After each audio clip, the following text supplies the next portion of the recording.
Unsaid by Corinne Parfitt-Starr. I started getting fat when I moved to a new primary school in year 3. The anxiety of change and the pressure of being a new girl meant that my weight ballooned, and by year 6 I was shy and obese. I started getting bullied, and this led to my solace in comfort eating.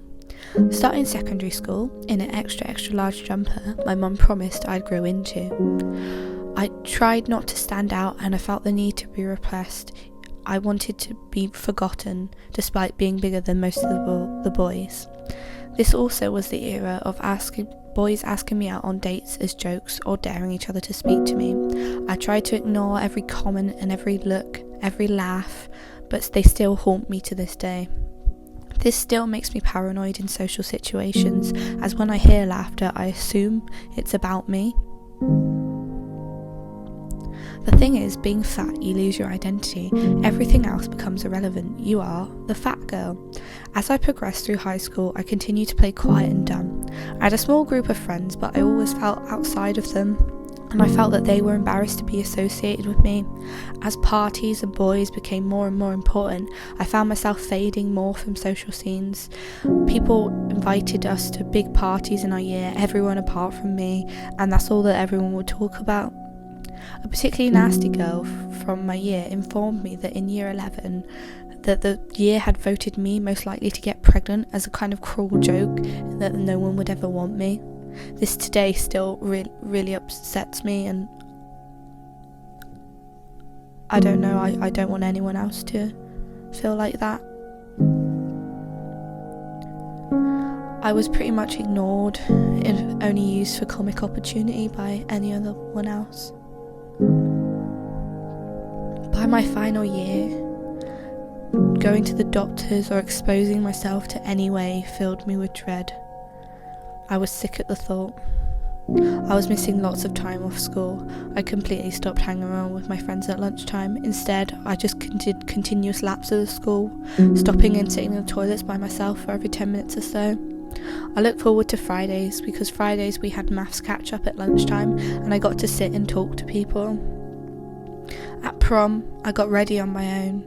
I met up with my friends, but I was careful to pose at the end so that they could crop me out. I felt anxious and uncomfortable. I had a ticket for the prom after party, which promised great things, but I was too anxious to go. There aren't many pictures because I deleted them all. At the end of year 10, I was physically assaulted by 10 boys. They grouped around me and laughed and started pushing me, and I haven't spoke about it since, but I've tried to block most of it out, but kind of physical assault should never be suffered alone or suffered by anyone. At my biggest, I was size 20. I didn't wear trousers because they didn't fit me. I had diabetes type 2 symptoms. I'd not gone swimming in 4 years. I started sixth form with no friends and no way to make them. At sixth form, I did realise that being yourself and not being repressed was what you could do, and there was a faint glimmer of hope for me, but it wasn't enough. I missed class for 5 months, emailing in every day, pretending to be my mum. I had meetings about it, and in the end I pushed myself to get 2 A-levels. Then in the second year of sixth form, I decided that I would change. I did not want to be one of the 90% of obese kids that became obese adults. I wanted to be Korean, I wanted to study films, I wanted to be creative, I wanted to change. Although it wasn't that simple, it rarely is. I decided to become a vegetarian, as I would not stick to fad diets, I would not stick to calorie control or meal plan. With this, I started doing exercise, just dance, as you have it, because it was completely by myself. I didn't need any equipment for it, and it really changed my life. As the dancing and the cutting food started, I started losing weight. I started cutting down on other things like cheese, anything fried, flour, booze. I started using a calorie counter app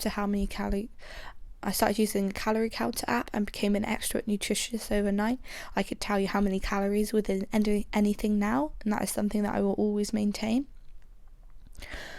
With this, I lost 4 stone dramatically and grew 2 inches. You'd think that overnight I'd become someone different, but of course I hadn't. I still wore thick jumpers, I was still shy, I still did not want to speak to anyone, I still was me. You don't suddenly become someone else, you don't suddenly become happy when you lose weight. Another thing that I want to talk about, because it's not, is when I lost all this weight, people would see me, and because they are so restricted and they'd not said anything before, they just used to comment on my height. I never got well done, you lost loads of weight. I got, oh, you're taller. I think that's a bit mad that people can't just directly associate it. They can't just say you've lost weight. I'm not fragile. I knew I was fat and I know I'm thin now. I just want you to say that to me. As I got thinner and more restrictive, I'd always been obsessed with food, but now I was obsessed with restricting it. I started to eat increasingly low-calorie meals like Weetabix, water and sweetener, which is basically gruel. I used to eat soup because that was very low-calorie. I used to eat a Kinder Egg, which is the lowest chocolate bar you can get, and a low-fat energy drink. I became increasingly isolated and weak with all the food that I was eating. I became anemic, lack of energy. I loved the control that it gave me though, and I couldn't stop. I started looking at social media, Tumblr, the big culture of eating disorders that is online. I told no one. As my anemia got worse, I started getting moments of blindness. As my eating and my control got worse, I started going blind about 20 times a day. It was hard for me to function, but I did not tell anyone. The need for me to maintain this weight led to me eating my mum's diet pills. She had prescription diet pills, and I started taking one every now and again, but then I got more and more out of control.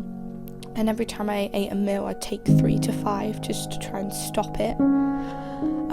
I started binging because I was so hungry after starving myself.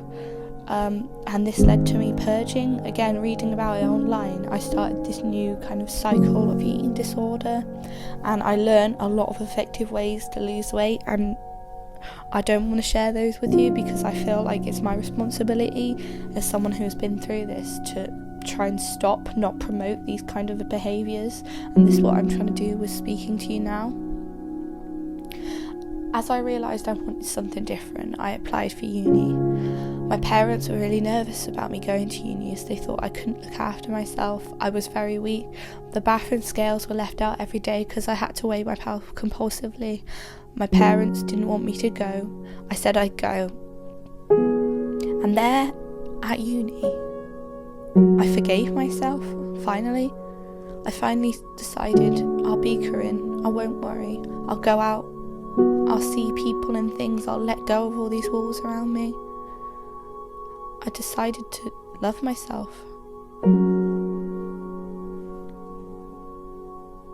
There are still days when I worry and hide, but now I talk. This is the most talking I've ever done. I've never told anyone the whole story before, but I want to be brave. I want you to be brave.